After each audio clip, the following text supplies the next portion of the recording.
yasinan, tahlilan, maulidan, haulan, kami faham semua itu adalah bid'ah. Ya termasuk dakwah lewat YouTube juga bid'ah. Assalamualaikum warahmatullahi wabarakatuh.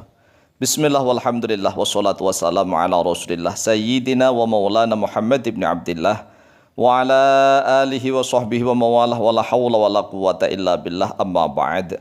Saudaraku kaum muslimin wal muslimat rahimakumullah. Melalui video pendek ini semoga masalah bid'ah ini segera selesai, segera kelar di bumi Nusantara. Karena kami warga Nahdliyin dengan orang-orang Wahabi itu sebenarnya hanya berbeda pemahaman tentang definisi bid'ah menurut istilah syariat Islam. Kalau menurut istilah bahasa sih sama. Al-bid'atu al-lughawiyatu, bid'ah yang lughawiyah, yang bahasa. Hampir semua ulama itu sama mendefinisikan bid'ah secara bahasa, yaitu kullu ma uhditha wa ikhturi'a ala ghairi mithalin sabiqin.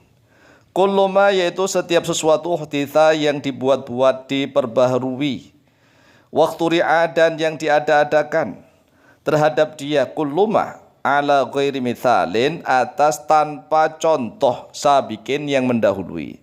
Jadi segala sesuatu yang dibuat-buat, yang diada-adakan tanpa ada contoh sebelumnya, itu disebut bid'ah secara makna bahasa, secara makna etimologi.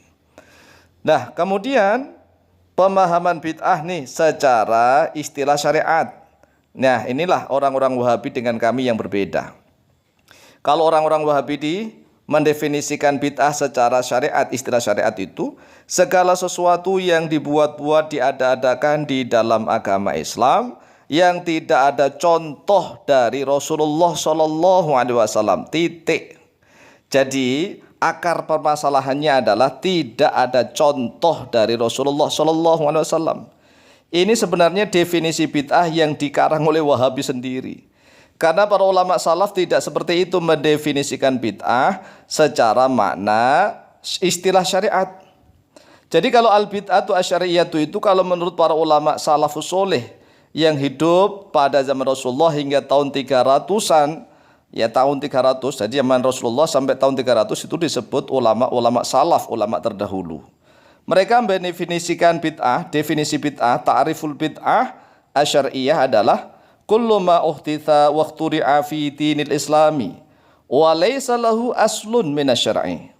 Kullu ma yaitu setiap sesuatu uhtitha yang dibuat-buat, wa ikhturi'a dan yang diada-adakan, dibuat-buat baru, diada-adakan fi dinil islami. Ini ada qaid, ada pembatasan, ikatan harus di dalam agama Islam. Segala sesuatu yang dibuat-buat, yang diada-adakan di dalam agama Islam.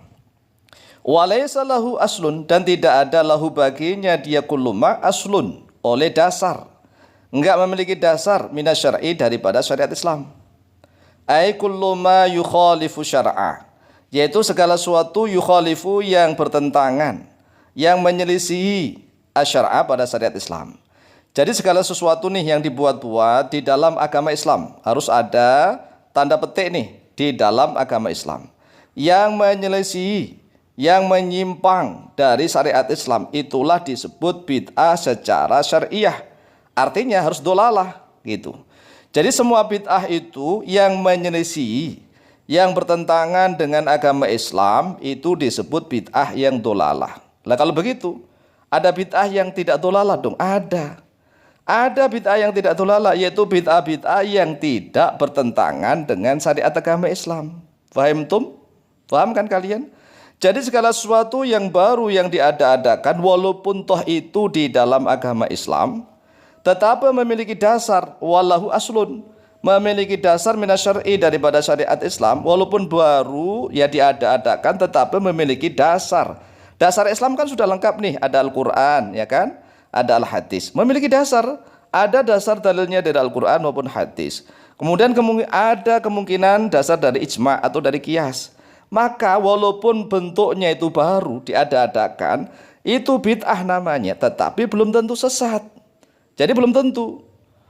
Kenapa liqauli sallallahu alaihi wasallam? Karena berdasarkan sabdanya Rasulullah sallallahu alaihi wasallam, man ahdatsa fi amrina hadza ma laisa minhu fahuwa raddun. Man bermula siapa saja, bermula siapapun, barang siapa ahdatsa yang membuat hal-hal baru oleh dia man fi amrina di dalam urusan kami, kata Rasulullah. Urusan kami berarti dinul Islam. Hadza yang ini. Ada taksus lagi, ada sifat. Hadza yang ini itu artinya adalah urusan kami khusus agama Islam. Ma laisa yang tidak ada minhu darinya dia. Hadza amrina hadza fahuwa raddun, maka dia tertolak.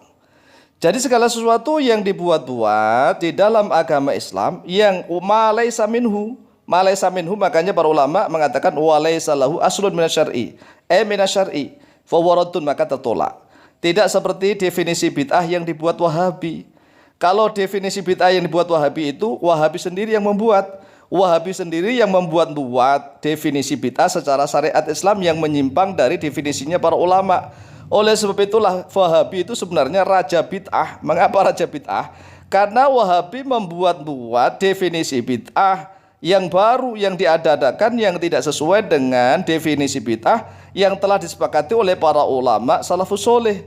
Jadi Wahabi itu adalah rajanya bid'ah karena membuat-buat hal baru, mengada-adakan definisi bid'ah yang tidak ada contoh sebelumnya dari para ulama salafus soleh. Rawahul Bukhari wa Muslim wa fi riwayatin Muslimin. Ini dari Siti Aisyah ya, dua-duanya. Man amila amalan. Sekarang yang tadi kan membuat-buat nih, yang kedua ini yang mengamalkan. Man bermula siapa saja amila yang mengamalkan oleh dia man amalan dengan suatu amalan laisa alaihi, ya, tidak ada di atasnya itu dasar pondasi itu amruna oleh urusan kami fawaratun, maka bermula dia tertolak. Jadi jelas definisi bid'ah itu adalah segala sesuatu yang dibuat-buat di dalam agama Islam yang tidak memiliki dasar dari syariat Islam. Dasar syariat Islam itu ada 4, yaitu Al-Quran, Al-Hadis, Ijma' dan Qiyas. Oleh sebab itulah kami sadar dan paham bahwa yasinan, tahlilan, kemudian maulidan, perjanjian, dibaan, haulan, haul setiap tahun, ya, dan macam-macam itu yang diada-adakan di dalam agama Islam itu bid'ah, iya. Tapi secara lugawi, secara makna bahasa. Tidak bid'ah syar'i, tidak, karena memiliki dasar. Ada dasarnya dalam Al-Quran maupun dari hadis. Ya bid'ah, ya saya akui bid'ah, tapi tidak dolalah. Mengapa? Karena la yukhalifu syar'a, tidak bertentangan dengan syariat Islam. Oleh sebab itulah kami berani dakwah melalui medsos, walaupun tidak ada contoh dari Rasulullah. Nah, kalau kata orang Wahabi nih, kan medsos, pesawat, terbang untuk haji dan seterusnya itu kan cuma media. Apapun yang dipakai media untuk ibadah itu tergolong ibadah. Oleh sebab itu kalau seandainya misalnya nih medsos ini bid'ah, ke pesawat terbang bid'ah, mobil bid'ah, ya bid'ah kita akui bid'ah, tetapi tidak dolalah, tidak bertentangan dengan syariat Islam. Oleh sebab itulah wahai Wahabi, teruslah dakwah lewat medsos. Saya juga dakwah lewat medsos walaupun bid'ah tetapi tidak dolalah. Sekarang antum kalian semua ini paham kan bahwa ternyata walaupun kita sama-sama dakwah lewat YouTube tetapi tidak dolalah, walaupun bid'ah, ya sama dengan yasinan, tahlilan, sholawatan, haulan itu semuanya bid'ah tetapi tidak dolalah. Wallahu ta'ala a'lamu bishawab.